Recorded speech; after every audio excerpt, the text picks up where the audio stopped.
सभी साथियों को नमस्कार। आपका एक बार फिर से स्वागत है आपके अपने चैनल गुरुजी में। इस चैनल को सब्सक्राइब करते समय बेल आइकन को प्रेस करके ऑल नोटिफिकेशन पर जरूर क्लिक करें ताकि आने वाली सभी वीडियोस का नोटिफिकेशन आपको सबसे पहले मिल सके। पिछली वीडियो में इनकम टैक्स रूल्स 1962 के नए रूल 9D के बारे में चर्चा की गई थी। रूल 9D को 31 अगस्त 2021 के नोटिफिकेशन नंबर 95/2021 के माध्यम से इनकम टैक्स रूल्स 1962 में इंसर्ट किया गया है। रूल 9D किसी फाइनेंशियल ईयर में प्रोविडेंट फंड के सब्सक्रिप्शन के ऊपर मिलने वाले इंटरेस्ट पर इनकम टैक्स की कैलकुलेशन के संबंध में है। आज की इस वीडियो में जिन दो पॉइंट पर चर्चा की जाएगी वो इस प्रकार से हैं। पहला पॉइंट है कि रूल 9D के संदर्भ में जीपीएफ अकाउंट से विड्रॉल या एडवांस के अमाउंट को किस प्रकार से मेंटेन किया जाएगा, और दूसरे पॉइंट में नॉन टैक्सेबल कंट्रीब्यूशन अकाउंट और टैक्सेबल कंट्रीब्यूशन अकाउंट के क्लोजिंग और ओपनिंग बैलेंस के प्रोसेस को एक्सप्लेन किया जाएगा। आइए सबसे पहले एक एग्जाम्पल के माध्यम से जीपीएफ अकाउंट से विड्रॉल के प्रोसेस को समझने का प्रयास करते हैं। उदाहरण के लिए हम मान लेते हैं कि फाइनेंशियल ईयर 2021-22 में जीपीएफ अकाउंट से एक विड्रॉल लिया जा रहा है और उसकी डिटेल इस प्रकार से है। 1 अप्रैल 2021 को जीपीएफ अकाउंट का जो ओपनिंग बैलेंस है उसको हम मान लेते हैं कि वो 30 लाख रुपए है। हर महीने का जो जीपीएफ सब्सक्रिप्शन है उसको हम 55,000 रुपए मान लेते हैं। तो इस प्रकार से जो पूरे साल का टोटल जीपीएफ सब्सक्रिप्शन होगा वो 6,60,000 रुपए हो जाएगा। अब यहाँ पर एग्जाम्पल के लिए हम मान लेते हैं कि अक्टूबर 2021 के महीने में एक विड्रॉल लिया गया है 4 लाख रुपए का, और मार्च 2022 के महीने में एक विड्रॉल लिया गया है 1 लाख रुपए का। अब इस एग्जाम्पल के आधार पर रूल 9D के संदर्भ में टैक्सेबल कंट्रीब्यूशन अकाउंट और नॉन टैक्सेबल कंट्रीब्यूशन अकाउंट को किस प्रकार से मेंटेन किया जाएगा उसको समझने का प्रयास करते हैं।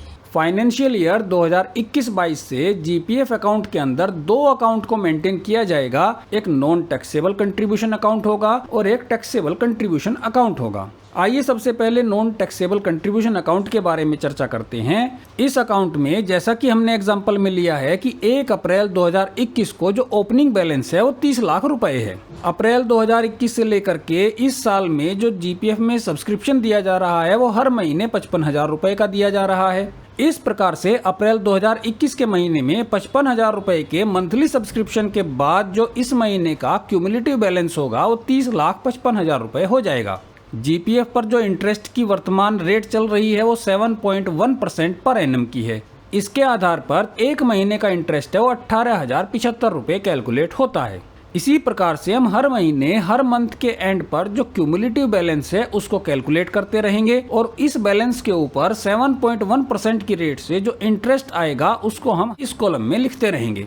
जैसा कि इस एग्जाम्पल में लिया गया है कि अक्टूबर 2021 के महीने में 4 लाख रुपए का एक विड्रॉल लिया गया है। इस 4 लाख रुपए के अमाउंट को इस टोटल क्यूमुलेटिव बैलेंस में से माइनस कर देंगे और इस विड्रॉल के अमाउंट को माइनस करने के बाद जो क्यूमुलेटिव बैलेंस बचेगा अक्टूबर 2021 के महीने का, इस अमाउंट के ऊपर ही इंटरेस्ट की कैलकुलेशन की जाएगी। इस प्रकार 55,000 रुपए के मंथली सब्सक्रिप्शन के आधार पर दिसंबर 2021 के महीने तक जो टोटल सब्सक्रिप्शन जमा हो जाएगा वो 4,95,000 रुपए हो जाएगा।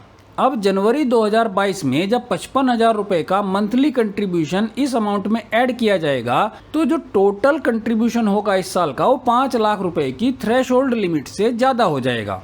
अब इस स्थिति में क्या किया जाएगा कि 4,95,000 रुपए से जो 5 लाख की थ्रेशोल्ड लिमिट का डिफरेंस है 5,000 रुपए, वो जनवरी महीने में 5,000 रुपए को नॉन टैक्सेबल कंट्रीब्यूशन अकाउंट में इंक्लूड किया जाएगा। इस 5,000 रुपए को ऐड करने के बाद फाइनेंशियल ईयर 2021-22 का जो टोटल कंट्रीब्यूशन हो जाएगा वो 5 लाख रुपए हो जाएगा, जो कि जीपीएफ के लिए थ्रेशोल्ड लिमिट है। इस थ्रेशोल्ड लिमिट 5 लाख रुपए से आगे का जितना भी कंट्रीब्यूशन होगा वो टैक्सेबल कंट्रीब्यूशन अकाउंट में लिया जाएगा। अब इसके आगे फरवरी 2022 और मार्च 2022 में जो जीपीएफ का कंट्रीब्यूशन है वो नॉन टैक्सेबल कंट्रीब्यूशन अकाउंट में इंक्लूड नहीं किया जाएगा। इस प्रकार से इस एग्जांपल में जनवरी 2022 के बाद जो हर महीने का क्यूमुलेटिव बैलेंस है वो एक समान रहेगा और इस अमाउंट के ऊपर जो जीपीएफ इंटरेस्ट की कैलकुलेशन है उसको हम नॉन टैक्सेबल कंट्रीब्यूशन अकाउंट में ही इंक्लूड करेंगे।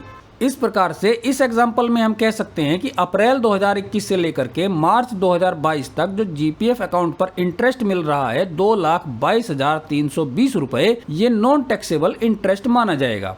आइए फाइनेंशियल ईयर 2021-22 के लिए ही टैक्सेबल कंट्रीब्यूशन अकाउंट को देखते हैं। इस अकाउंट में जो ओपनिंग बैलेंस है 1 अप्रैल 2021 को 0 रुपए का है, क्योंकि अभी तक इसमें किसी अमाउंट को ऐड नहीं किया गया है। इस एग्जाम्पल में जैसा हमने देखा है कि जनवरी 2022 के महीने में जो 55,000 रुपए का मंथली कंट्रीब्यूशन है, उसमें से केवल 5,000 रुपए ही नॉन टैक्सेबल कंट्रीब्यूशन अकाउंट में इंक्लूड किए गए हैं। तो 55,000 रुपए के टोटल कंट्रीब्यूशन में से जो बाकी के 50,000 रुपए हैं वो जनवरी 2022 के महीने में टैक्सेबल कंट्रीब्यूशन अकाउंट में इंक्लूड किए जाएंगे। इसके बाद फरवरी 2022 और मार्च 2022 के जो महीने हैं, इनका जो मंथली कंट्रीब्यूशन है 55,000 रुपए, इसको भी टैक्सेबल कंट्रीब्यूशन अकाउंट में ही इंक्लूड किया जाएगा और इसके आधार पर हर महीने का क्यूमुलेटिव बैलेंस कैलकुलेट किया जाएगा। इस क्यूमुलेटिव बैलेंस के ऊपर जितना भी इंटरेस्ट कैलकुलेट होगा उसको टैक्सेबल कंट्रीब्यूशन अकाउंट में इंक्लूड किया जाएगा। अब जैसे कि इस एग्जांपल में हमने लिया है कि मार्च 2022 के महीने में एम्प्लॉय ने 1 लाख रुपए का विड्रॉल फिर से लिया है।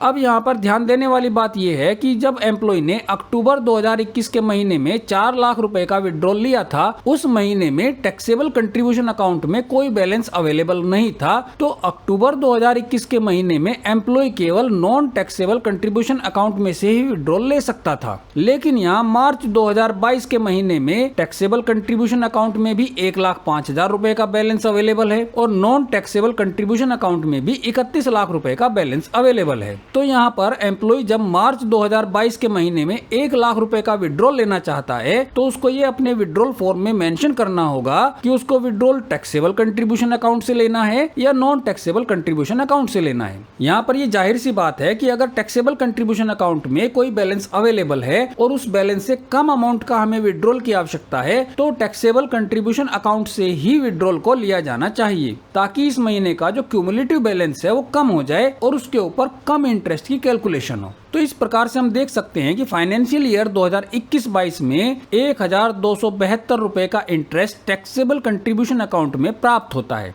अब यहाँ पर ध्यान देने वाली बात यह है कि इस 1,272 रुपए को एम्प्लॉय की जो ग्रॉस सैलरी है उस ग्रॉस सैलरी में ऐड कर लिया जाएगा और इसके आधार पर जो भी एप्लीकेबल इनकम टैक्स के स्लैब्स होंगे उनके रेट्स के आधार पर इस पर टैक्स की कैलकुलेशन की जाएगी। 31 मार्च 2022 को टैक्सेबल कंट्रीब्यूशन अकाउंट और नॉन टैक्सेबल कंट्रीब्यूशन अकाउंट का जो क्लोजिंग बैलेंस है उसको अलग अलग कैलकुलेट किया जाएगा। इस एग्जाम्पल में जो नॉन टैक्सेबल कंट्रीब्यूशन अकाउंट है उसमें 31 लाख रुपए का क्यूमुलेटिव बैलेंस है और 2,22,320 रुपए का इंटरेस्ट कैलकुलेट हुआ है। तो इन दोनों का जो टोटल है 33,22,320 रुपए, वो 31 मार्च 2022 को नॉन टैक्सेबल कंट्रीब्यूशन अकाउंट का क्लोजिंग बैलेंस माना जाएगा। इसी प्रकार से जो टैक्सेबल कंट्रीब्यूशन अकाउंट है इसका जो क्यूमुलेटिव बैलेंस है वो 60,000 रुपए है और इसमें जो टोटल इंटरेस्ट प्राप्त हुआ है वो 1,272 रुपए है। इन दोनों अमाउंट का जो टोटल है 61,272 रुपए, ये 31 मार्च 2022 को टैक्सेबल कंट्रीब्यूशन अकाउंट का क्लोजिंग बैलेंस माना जाएगा। इन दोनों क्लोजिंग बैलेंस के आधार पर ही नेक्स्ट फाइनेंशियल ईयर 2022-23 में नॉन टैक्सेबल कंट्रीब्यूशन अकाउंट और टैक्सेबल कंट्रीब्यूशन अकाउंट के ओपनिंग बैलेंस को लिखा जाएगा। जब हम 2022-23 के लिए नॉन टैक्सेबल कंट्रीब्यूशन अकाउंट को स्टार्ट करेंगे तो इसका जो 1 अप्रैल 2022 को ओपनिंग बैलेंस होगा वो 33,22,320 रुपए होगा, जो कि इस अकाउंट में पिछले फाइनेंशियल ईयर 31 मार्च 2022 को क्लोजिंग बैलेंस है। इसी प्रकार से जो टैक्सेबल कंट्रीब्यूशन अकाउंट है उसमें पिछले साल का जो क्लोजिंग बैलेंस है वो नेक्स्ट ईयर का ओपनिंग बैलेंस 1 अप्रैल को माना जाएगा। अब इस फाइनेंशियल ईयर 2022-23 में हम मान लेते हैं कि एम्प्लॉय का जो जीपीएफ सब्सक्रिप्शन है वो 40,000 रुपए हर महीने का है। इस प्रकार से 40,000 रुपए हर महीने के आधार पर पूरे साल का जो जीपीएफ कंट्रीब्यूशन होगा वो 4,80,000 रुपए होता है और ये अमाउंट 5 लाख रुपए की थ्रेशोल्ड लिमिट से कम है। इसलिए इस पूरे साल के जीपीएफ कंट्रीब्यूशन को नॉन टैक्सेबल कंट्रीब्यूशन अकाउंट में इंक्लूड किया जाएगा और इस कंट्रीब्यूशन के ऊपर जितना भी इंटरेस्ट मिलेगा वो सारा interest non taxable contribution account में ही इंक्लूड किया जाएगा और टैक्सेबल कंट्रीब्यूशन अकाउंट में कोई सब्सक्रिप्शन की एंट्री नहीं की जाएगी। फाइनेंशियल ईयर 2022-23 के लिए इस एग्जाम्पल में कोई कंट्रीब्यूशन टैक्सेबल कंट्रीब्यूशन अकाउंट में इंक्लूड नहीं किया गया है, इसलिए हर महीने का जो क्यूमुलेटिव बैलेंस है वो 61,272 रुपए ही होगा। हर महीने इस क्यूमुलेटिव बैलेंस के ऊपर इंटरेस्ट की कैलकुलेशन की जाएगी और इस सारे इंटरेस्ट को टैक्सेबल कंट्रीब्यूशन अकाउंट में ही इंक्लूड किया जाएगा। इस प्रकार से हम देख सकते हैं कि नेक्स्ट फाइनेंशियल ईयर 2022-23 में एम्प्लॉय ने भले ही थ्रेशोल्ड लिमिट से कम कंट्रीब्यूशन किया है 4,80,000 रुपए, तो कंट्रीब्यूशन का कोई अमाउंट टैक्सेबल कंट्रीब्यूशन अकाउंट में इंक्लूड नहीं किया गया है। जितना भी कंट्रीब्यूशन है वो सारा नॉन टैक्सेबल कंट्रीब्यूशन अकाउंट में ही रखा गया है। लेकिन इसके बाद भी जो टैक्सेबल कंट्रीब्यूशन अकाउंट का ओपनिंग बैलेंस है उस पर हर महीने मिलने वाले इंटरेस्ट से जो टोटल इंटरेस्ट आता है 4,356 रुपए, इंटरेस्ट का ये अमाउंट टैक्सेबल माना जाएगा और इस 4,356 रुपए को 2022-23 के फाइनेंशियल ईयर की जो ग्रॉस इनकम है उसमें इंक्लूड किया जाएगा और एप्लीकेबल टैक्स के रेट से इसके ऊपर टैक्स की कैलकुलेशन की जाएगी। आइए अब हम एक दूसरे एग्जाम्पल के माध्यम से जीपीएफ से एडवांस लेने और इस एडवांस को रिफंड करने के प्रोसेस को समझने का प्रयास करते हैं। उदाहरण के लिए हम फाइनेंशियल ईयर 2021-22 के लिए मान लेते हैं कि 1 अप्रैल 2021 को जीपीएफ अकाउंट का जो ओपनिंग बैलेंस है वो 30 लाख रुपए है। हर महीने का जो जीपीएफ सब्सक्रिप्शन है वो 55,000 रुपए है। अब एग्जाम्पल के लिए हम मान लेते हैं कि अक्टूबर 2021 के महीने में एम्प्लॉय ने जीपीएफ से एक एडवांस लिया है 4 लाख रुपए का। जीपीएफ अकाउंट से एडवांस के इस अमाउंट को किस प्रकार से लिया जाएगा और इस एडवांस का जो रिफंड किया जा रहा है उसको किस प्रकार से मेंटेन किया जाएगा, आइए अब हम इसकी चर्चा करते हैं। इस एग्जाम्पल के आधार पर फाइनेंशियल ईयर 2021-22 के लिए नॉन टैक्सेबल कंट्रीब्यूशन अकाउंट और टैक्सेबल कंट्रीब्यूशन अकाउंट को इस प्रकार से तैयार किया जाएगा। नॉन टैक्सेबल कंट्रीब्यूशन अकाउंट का 1 अप्रैल 2021 को जो ओपनिंग बैलेंस है वो 30 लाख रुपए है और टैक्सेबल कंट्रीब्यूशन अकाउंट का ओपनिंग बैलेंस है वो 0 रुपए है। अब यहाँ पर एम्प्लॉय ने अक्टूबर 2021 के महीने में 4 लाख रुपए का जीपीएफ अकाउंट से एक एडवांस लिया है, तो इस 4 लाख रुपए को अक्टूबर महीने का जो क्यूमुलेटिव बैलेंस है इसमें से माइनस कर देंगे और जो बाकी का क्यूमुलेटिव बैलेंस है इसके ऊपर इंटरेस्ट की कैलकुलेशन की जाएगी। इसके बाद नवंबर 2021 के महीने से इस एडवांस के अमाउंट का रिफंड स्टार्ट हो जाएगा। मान लेते हैं कि एम्प्लॉय 20,000 रुपए पर मंथ के हिसाब से इस एडवांस को रिफंड कर रहा है, तो क्योंकि 4 लाख रुपए का ये advance non taxable contribution account से लिया गया है, तो हर महीने जो 20,000 रुपए का रिफंड किया जा रहा है उसको भी नॉन टैक्सेबल कंट्रीब्यूशन अकाउंट में ही इंक्लूड किया जाएगा। यहाँ पर खास ध्यान देने वाली बात यह है कि हर महीने 20,000 रुपए का जो रिफंड किया जा रहा है ये इस साल के कंट्रीब्यूशन में इंक्लूड नहीं किया जाएगा और जो 55,000 रुपए का मंथली कंट्रीब्यूशन है केवल उसके आधार पर ही 5 लाख रुपए की थ्रेशोल्ड लिमिट को कैलकुलेट किया जाएगा।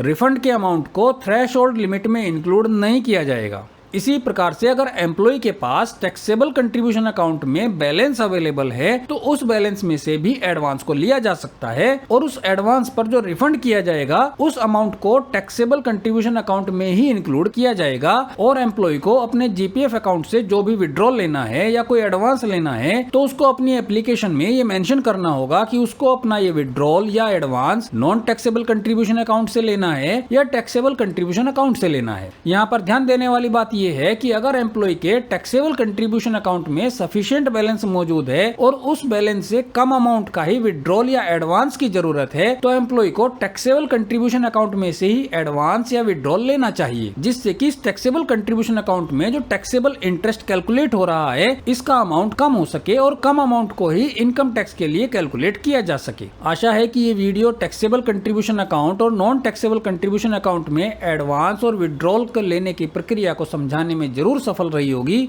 आपने इस वीडियो को आखिर तक देखा, इसके लिए आपका बहुत बहुत धन्यवाद और आभार। नमस्कार।